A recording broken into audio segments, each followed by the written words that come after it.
ئەندازیار و داهێنەر و خاوەنی کۆمپانیای ئۆتۆمبیلی کارەبایی تێزلا ئیلۆن ماسک دەڵێت کاتێک شتێک تا ڕادەیەکی زۆر گرنگە ئەنجامی بدە هەتا ئەگەر ئەو دەرفەتە لە بەرژەوەندی خۆشت نەبوو. لە واشنگتن دیسیەوە سڵاوی زایاڵی داهێنانتان لێبێت.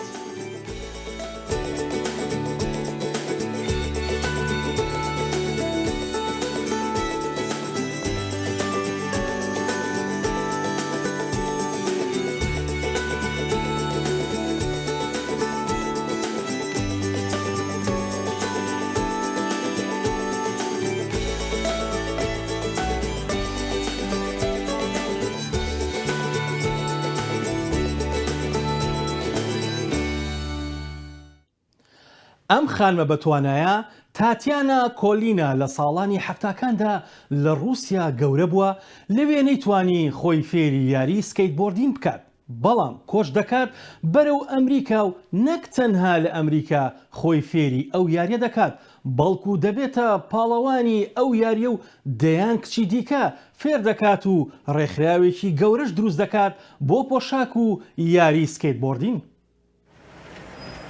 تاتیانا کۆلینا ئەفسانەیەکی زیندوی یاری سکەیتبۆردە و لە واشنگتن دیسی دەژیت، بەڵام لە سانت پێترسبرگ گەورە بووە. هەروەک خۆی کیشوەرەکەی بێبەش بووە لە کللتوری یاری سکەیتبۆرد، بەڵام ئەو لە ئەمریکا بەهێز دەبوو. کۆلینا ڕێگایەکی دۆزیەوە بۆ ئەوەی شتێک دەربارەی کللتوری ڕۆژئاوا فێر ببێت.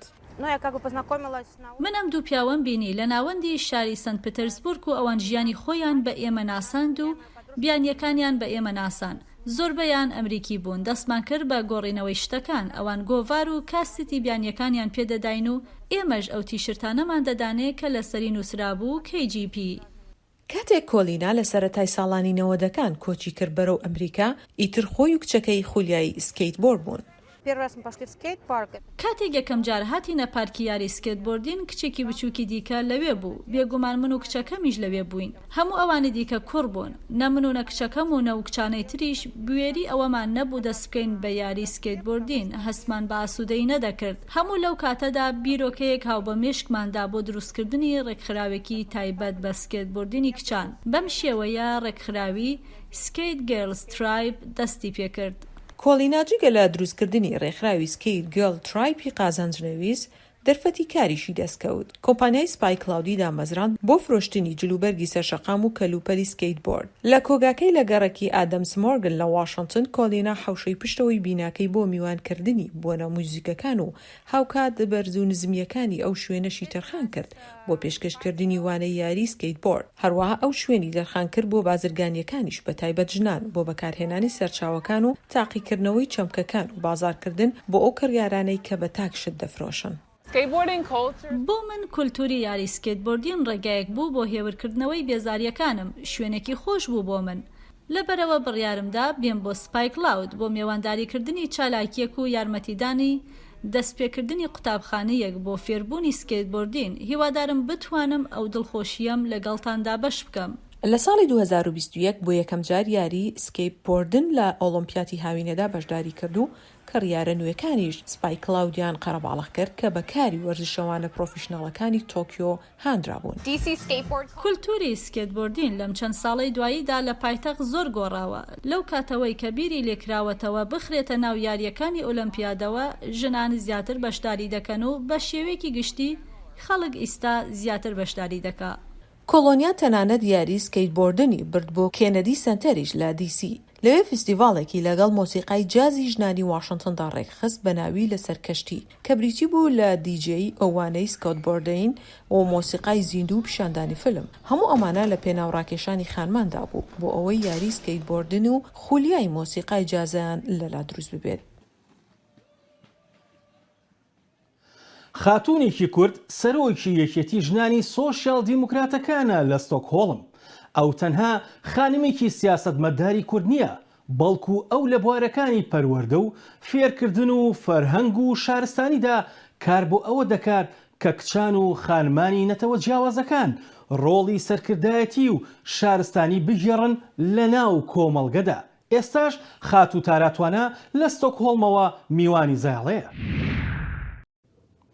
ئەم کاتت باش تاراخان بەخێر بێی بۆ بەرنامەی زایاڵی داهێنانی دەنگی ئەمریکا. زۆر سپاس دەکەم زۆر سپاس وێەوە زۆر سپاس دەکەم.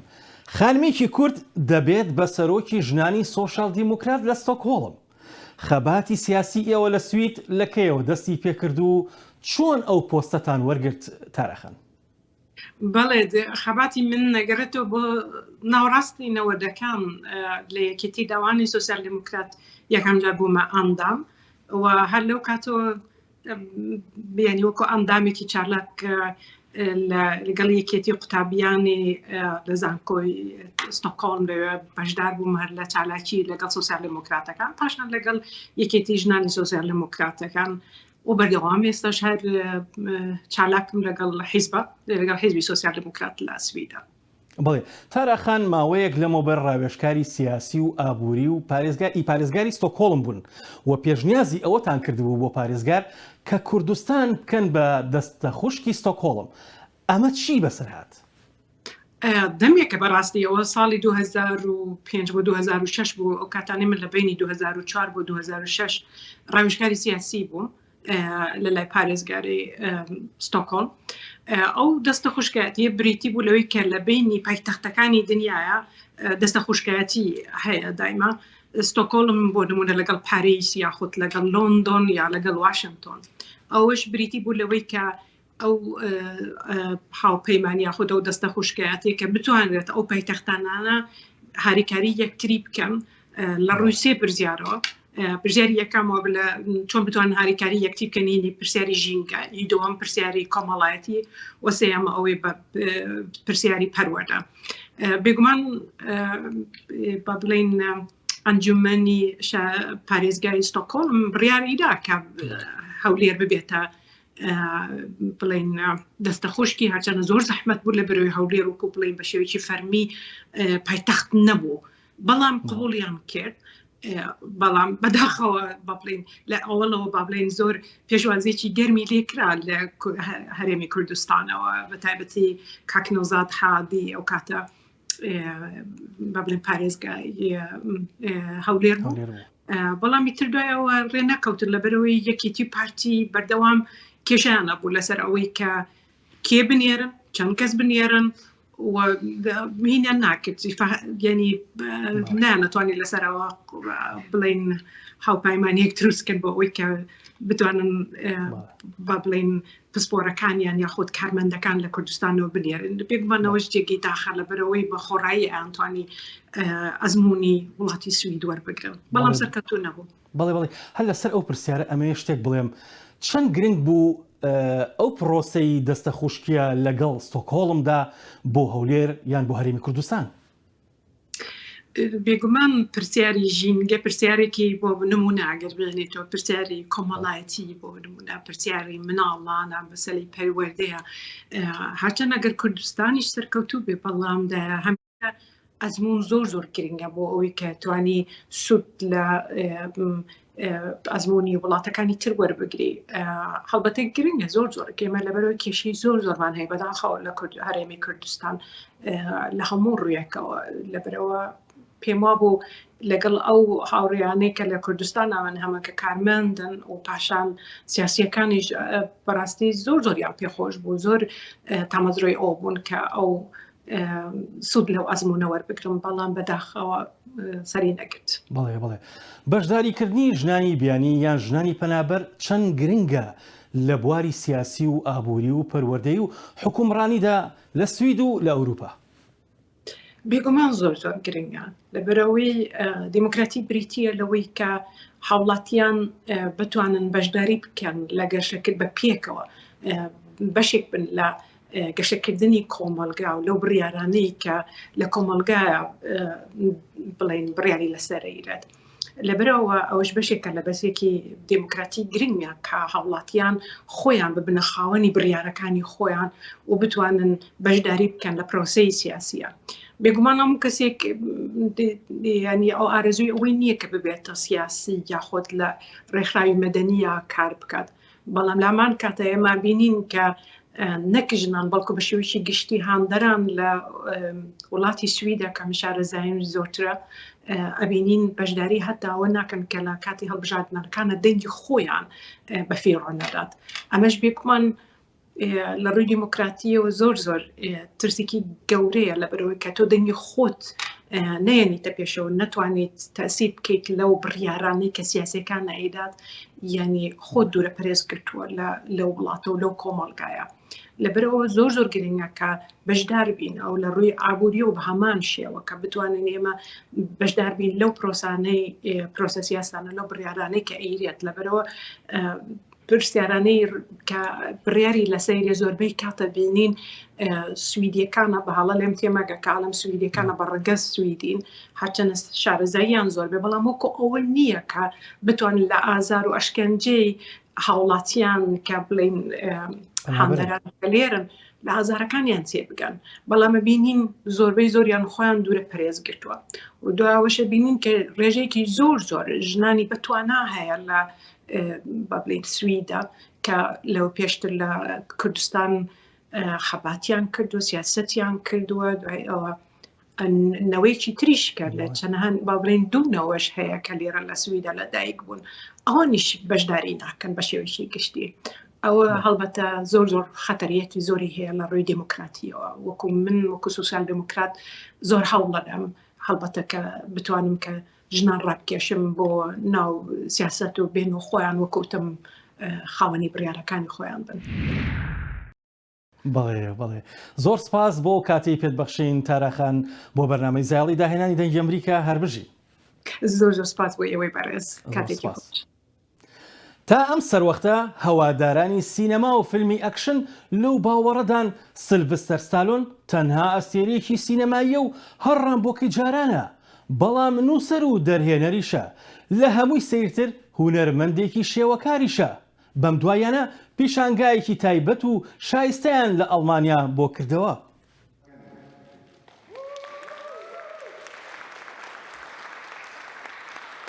ئاکتۆری ناوداری ئەمریکی سیلڤستر ستالۆن ji di sala 1966 wer ve weneyan çêdike lê cara yekem di pêşangehekê ya mûzexaneya Almanî de weneyên xwe pêşkêşê xelkê dike.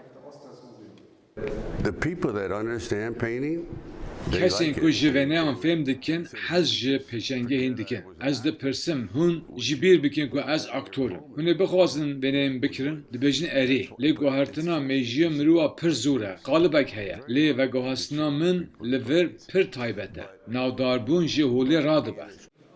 Di pêşangeha wî bi navê Rojbina Hevdeyê Pêncemîn de pêncî berhemên wî yên rengîn û taybet di mûzexaneya Oshaus ya bajarê Hagenê de tên pêşkeş kirin. Aktor Stallone dibêje? Ez pir hestiyarim. Ew pêşenge nîşana hestê min yên pir pehêz e. Ew tiştekî çalak e. Hestê min dixwaze here qirika mirovan bigire.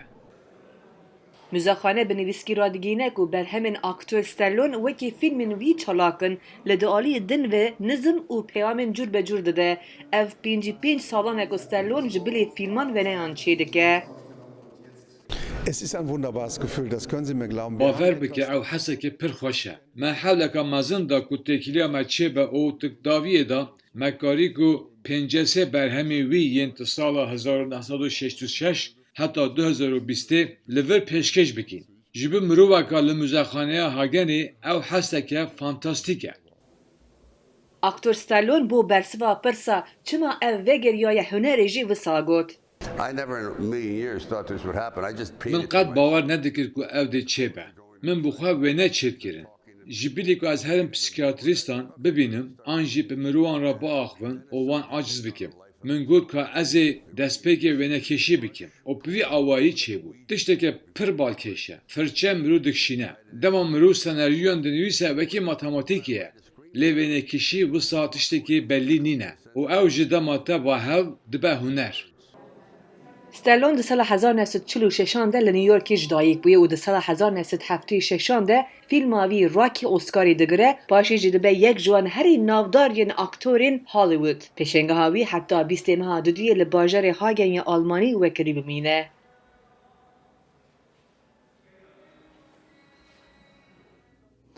خانمە هونەرمەندێکی کورد بە سێ زمانی جیاواز گۆرانی بە ستایڵی جاز و پاپ و بلوز پێشکەش دەکات. ئەو بە ئەلبومی خاک دەستی پێکرد و هێشتا بەدڵێکی پڕ حەسرەت و خۆشەویستیەوە بە کۆڵانەکانی شاریوان و شارە کوردنشینەکانی تورکیادا دەگەڕێت و بە زمانیشی پاراوی کوردی گۆرانی دەڵێت. ژیانی تاراوگا ئەوی بەهێز کردووە.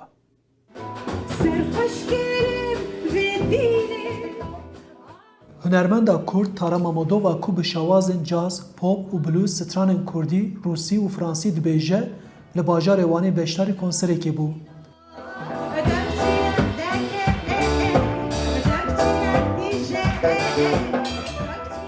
Kalkê Mamodova ji bajarê Wanê koç kiriye û ew li Kazakistanê li sala 1980 de hatiye dinê. Piştî belavbûna Sovyetê wê li Rûsya û Fransayê perwerdeya ser, müzik, ziman û şanoyê wergirtiye. Lê ew dîsa jî ji çand û zimanê dayîka xwe dûr neketiye. û ev çandên cûr be cûr bixwazî nexwazî li ser têlê dengê mirov, li ser şêweya meriv, li ser kîsetiya mirov bandoreka mezin dihêle. Dibe ku hûn mereq bikin ev baş e ne baş e, lê li gora min tiştekî baş e. Yani ku mirov di nav gelek çandan da û rengan de mezin bibe. Hem alî wî pir pozîtîv û baş heye û hem jî ji dûrî welatê xwe, ji çanda xwe, axa xwe, mayîn jî tiştekî ku dilê mirov birîndar dike. Me ji Mamodova pirsî gelo wê çawa di nava çandên cûr bi cûr da kariya muzîka Kurdî û çanda xwe biafirîne. Em tu cara ji dûrî welatê xwe neman di rihê xwe de ji ber ku kalê bavê me em bi wî ruhî mezin kirin, em bi wan çîroka mezin kirin. Lê di nav civatên din û çandên din ev ez dibêm tiştekî hêhêjatir e ku mirov di nav ew qas milletê cuda da, perwerdeya zimanên cuda da bijî û çanda xwe biparêze, ez dibêm ev serkeftinek mezin e ji bo Kurdên Sovyetê. Hêvîdarim ev tişt her tim bidome û asimilasyon li wê derê çênebe. Mamodova dibêje ku bajarê Wanê warê kalîkê wê ye û çavê kalîkê wê bi hesreta malbat û axa xwe vekirî ji vê dinyê koç kiriye û ew wek şûna wan hatiye vî bajarê. Ez li van çiya dinêrim, li van kolana digerim û hewl didim di nav ruhê xwe de bîranînên wan û hêviyê wan û dexwazê wan bidim jiyan kirin. Gava sêm wanê û bazîdê ji bo min hestek pir cuda çê dibe.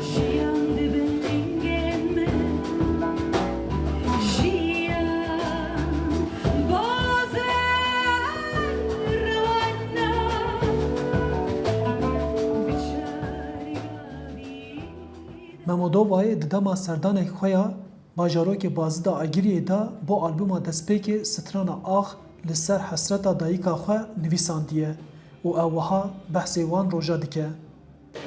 Gava ku min çiyaya Agirî dinêrî, min wê derê ew strana xwe nivîsand, arast gelek stranê min li vir derketin. Ne li Ewropa, ne li Rûsya. Diviya bu ez bên vê derê hem xerîbiya xwe fêm bikim, hem jî ne xerîbiya xwe fêm bikim.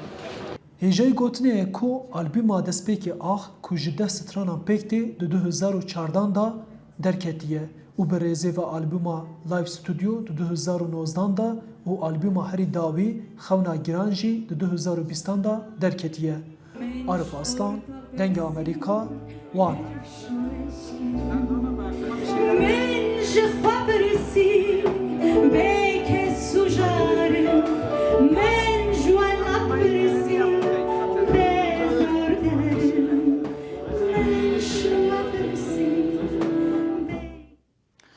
فاتیمە خەم و خەونە ڕەنگاڵیەکانی دەکات بە تابلۆ و لە کەرکووکەوە بە هیوایەکی گەورەوە بەڕێدەکەوێت. لە هۆنیژە هەڵەبجەوە بە ڕنگ و تابلۆ ژیان دۆستانەکانی پێکەوە لە بینای ئەم نەسوورەکە پیشانگایەک دەکەنەوە. ئەوان هەنگاو دەنێن و داوای مافەکانی خۆیان دەکەن. فاتیمە لە کەرکووک و لە هۆن لە هەڵەبجە لە سلێمانی لە ئەم نەسوورەکە پێشنگایەکی هاوبەشی شێوەکاری کۆی کردوونەتەوە. ئەوان ئەگەرچی خاوەن پێداویستی تایبەتن، بەڵام بەهرەکانیان و توانەکانیان لە بەردەم کارە هونەریەکانیاندا سەرنجڕ ڕادەکێشن. فاتیمە خاوەن پێداویستیەکەی لە خوێندن ڕای دەگرێت و بەڵام جارێکی دیکە ڕوو لە خوێندن دەکاتەوە و خاوەنی ژمارەیەک پێشەنگای تایبەت و هاوبەشیشە. نەخێر هیچ خولێکم نەبینەوە هیچ ئەکادیمی نەم خوێندووە تەنها خۆم هەوڵمیا و پرسیاری چەند مامۆستایەکی ئەزیزم کردووە لە دەربارەی کارەکەم ئایا من بەردەوام بم بەم شێوەیان شتێک و ئەوانیش چۆنەڵی ڕێنمایان پێداوم کە بۆ شێوازە بیشم بەم شێوازە نێکێشم و چەندین جاریش ئێستا خۆتش ئەزانی کە لە سۆشیال میدیای ئەتوانی لە یوتیوبە زانیاری و شتت دەستکەوێت دەربارەی ئەو کارەیە. لۆهۆن لە منداڵیەوە لەگەڵ ڕەنگەکاندا دەست و پەنجەی نەرم کردووە لە دوای دابڕانی لە قوتابخانە لەگەڵ کاری هونەریدا ئاوێتە بووە و خاوەنی چەندین کاری ناوازەیە. ئەوەی کە خۆم بە بیرم بێت هەر لە مناڵیەوە حەزم بە ڕنگ تێکەڵکردن و تابلۆکێشان و سەرنجی کاری هونەریم داوە. بەڵام لە ساڵی 2000ەوە وردەی چوومە ناو ئەم بوارەوە تەبەن دوای ئەوەی کە نەمتوانی بچمەوە قوتابخانە بۆی باریکە مندامیەوە ئیتر زیاتر دەستکراو بووم بۆەوەی کە کاری هونەری بکەم.